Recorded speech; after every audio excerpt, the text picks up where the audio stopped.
সিকিমের প্রথম দিনেই আমরা ছিলাম গ্যাংটকে। আর গ্যাংটকে আমি রেডি হয়ে গেছিলাম, এরকম একটা রেড কালার বডিকন ড্রেস পরেছিলাম গ্যাংটকের এমজি মার্কেটে যাব বলে সন্ধ্যের দিকে। তো এই যে আমি রেডি, আমাকে কেমন লাগছে অবশ্যই কিন্তু তোমরা কমেন্টে জানিও। আমাদের হোটেল ছিল এমজি মার্কেট থেকে 10 মিনিট দূরত্বে, তো সেই জন্য আমাদের ক্যাব বুকিং করতে হলো। তো তারপরে ক্যাব থেকে আমরা নেমে গেছিলাম এমজি মার্কেটে। তো চলো ভিডিওটা দেখতে থাকো, কী আছে তোমাদের সাথে সবটা মিনি ব্লগের মাধ্যমে আমি শেয়ার করব। তো এমজি মার্কেট কিন্তু ভীষণ সুন্দর, আর এখানে সব রকম শীতের জিনিস পাওয়া যাচ্ছিলো, আর যেগুলোর দাম মোটামুটি ভালোই ছিল, খুব যে কম তা না, আর ভীষণ ভালো ছিল জিনিসগুলো। তো এমজি মার্কেটটা আস্তে আস্তে আমরা এক্সপ্লোর করা শুরু করলাম। তো তারপরে চলে গেছিলাম এই যে মোস্ট ভাইরাল যে জায়গাটা, যেখানে সবাই ভিডিও ছবি তোলে। তো এখানে চলে এসেছিলাম, এসে আমিও ছবি ফটো ভিডিও অনেক করেছি এখানে। তো তারপরে রাস্তাটা জাস্ট এক্সপ্লোর করছিলাম, কেমন কত সুন্দর। আর একটু ওয়েদারটা না, মানে লাস্টের দিকে বৃষ্টি বৃষ্টি মনে হচ্ছিল আসবে, কিন্তু আসেনি।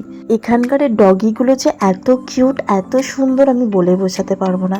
তো পাহাড়ে এসেছি, মোমো খাবো না তা তো হয় না, তো আমি নিয়ে নিয়েছিলাম ভেজ মোমো।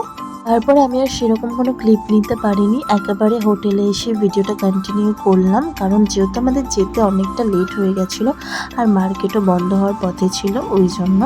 আর এই দেখো ব্যালকনি দিয়ে জাস্ট ভিউটা কত সুন্দর, ভীষণ সুন্দর লাগছিল। আমার তো মনে হচ্ছিল এখানে যদি আমার একটা বাড়ি হতো, আমার আর কিচ্ছু চাইতাম না আমি আর।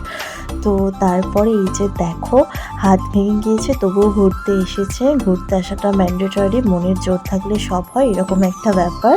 আর আমরা চলে গেছিলাম ডিনার করতে, যেখানে নিয়েছিলাম স্যালাড, রুটি, ভাতও ছিল, আমি রাতে ভাত খাইনি।